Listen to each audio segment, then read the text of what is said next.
અમદાવાદના સાણંદ ખાતે આવેલા ગ્લેડ 1 ગોલ્ફ રિસોર્ટમાં ગઈકાલે મોડી રાત્રે હાઈ પ્રોફાઇલ દારૂ પાર્ટી પર પોલીસે રેડ કરી હતી।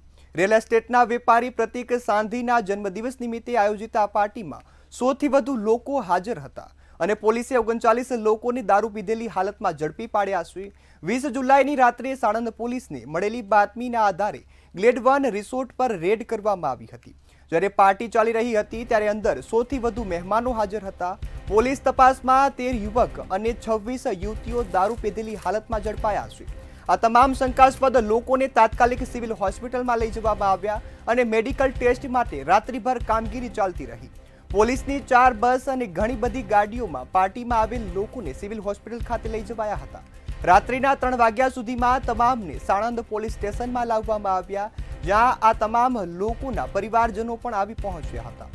ત્યારે પોલીસે પાર્ટી સ્થળેથી 5 સીલબંધ દારૂની બોટલ પણ કબજે કરી તેમજ પ્રોહિબિશન એક્ટ હેઠળ ગુનો દાખલ કરી તમામ સામે કાયદેસરની કાર્યવાહી હાથ ધરી છે। આ પાર્ટી રિયલ એસ્ટેટ અને ફ્રોઝન ફૂડ બિઝનેસના સંકળાયેલા પ્રતીક સાંધી દ્વારા આયોજિત હતી। તેઓ હિન્દુસ્તાન એગ્રો અને યુટ્યુબર ફૂડ કંપનીના ભાગીદાર છે। રેડ દરમિયાન પ્રતીકની પત્ની પણ આ પાર્ટીમાં દારૂ પીધેલી હાલતમાં મળી આવી હતી।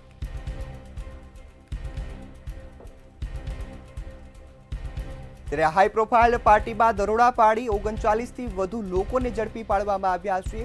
આ તમામ લોકો પાર્ટીમાં હાજર હતા અને તમામ દારૂનો નશો કરતા હતા। ગુજરાતમાં આમ તો દારૂબંધીની વાતો થાય છે, પરંતુ દારૂબંધી દેખાતી નથી। આ હાઈ પ્રોફાઇલ લોકો આવી પાર્ટીઓનું આયોજન કરે છે અને તમામ મિત્રોને બોલાવી દારૂ પીવડાવે છે।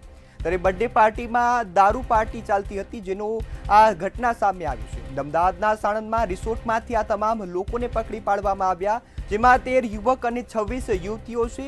તેમના આલ્કોહોલના ટેસ્ટ પોઝિટિવ આવ્યા છે। હાલ તો આ તમામ લોકોને સાણંદના પોલીસ સ્ટેશન ખાતે લાવવામાં આવ્યા અને તમામ લોકો સામે કાયદેસરની કાર્યવાહી છે તે હાથ ધરાઈ છે।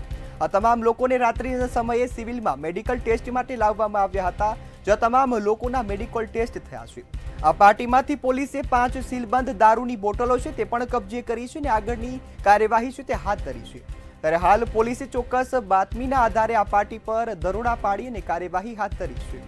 ત્યારે પ્રતીક સાંધી અને પત્ની બંને દારૂ પીધેલી હાલતમાં મળી આવ્યા।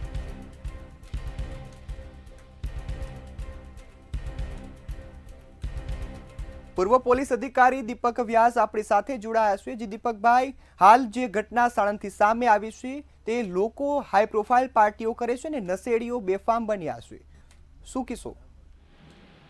સર્વપ્રથમ તો સાણંદ પોલીસને અને અમદાવાદ જિલ્લા પોલીસને ખૂબ હૃદયપૂર્વકના અભિનંદન આપું છું। પ્રોહિબિશન દારૂ એ ગુજરાતનું મોટામાં મોટું દૂષણ છે અને તેના કારણે સમાજના વિકાસમાં, રાષ્ટ્રના વિકાસમાં ખૂબ જ અવળી અસર પેદા થાય છે।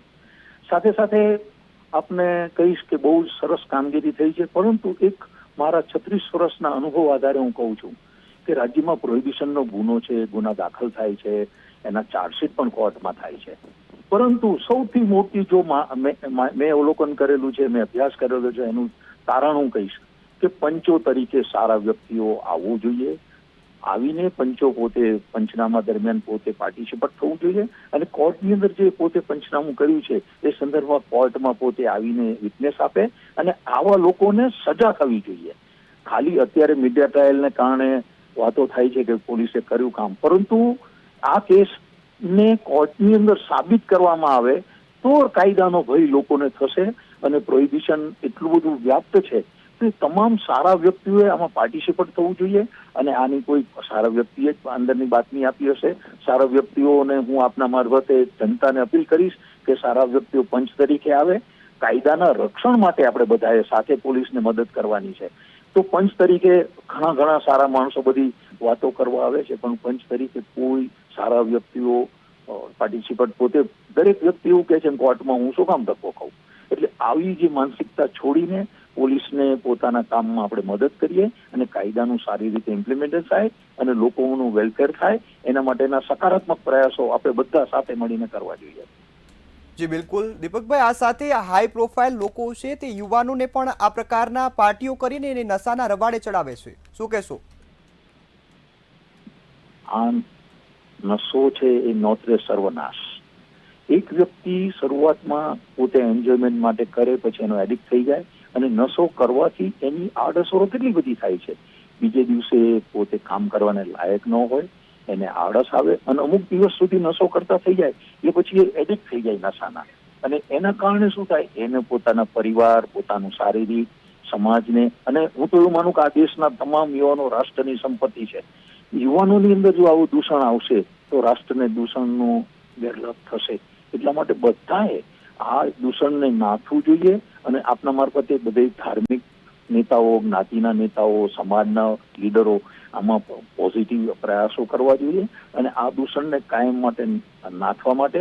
અને સાથે સાથે લોકોને પણ હું અપીલ કરીશ કે આ તો જે બાતમી આપી છે, કોઈ આપી છે, આવી ઘણી બધી જગ્યાએ ચાલતી હશે, તો બધા આવીને એની માહિતી આપે અને એક સકારાત્મક પ્રયાસ આપણે બધા સાથે મળીને કરીએ. અને આપે બહુ સરસ મુદ્દો ઉપાડો. આપની ચેનલને પણ હું હૃદયપૂર્વકના અભિનંદન આપું છું. Thank you. જી બિલકુલ દીપકભાઈ, આપ અમારી સાથે જોડાયા અને માહિતી આપી બદલ આપનો આભાર.